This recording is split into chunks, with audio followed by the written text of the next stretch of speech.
έγινε Κωστάκι? Αχ, Θεέ μου, τι το θέλα, για πες μου εγώ τι το θέλα. Να μείνουμε για πάντα στο χωριό. Μου έλεγε να φύγουμε τα δυο μας, να ξεφύγουμε απ' τις πόλεις στο φρικτό τον πανικό.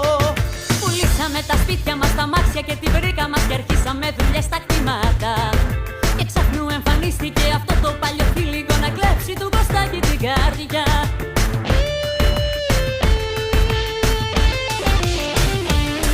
Δεν έβαλες ποτέ μυαλό. Αυτή κολλάει, δεν φταίω εγώ. Με βάλε σε πειρασμό. Ρε θα σας σκοτώσω και τους δυο.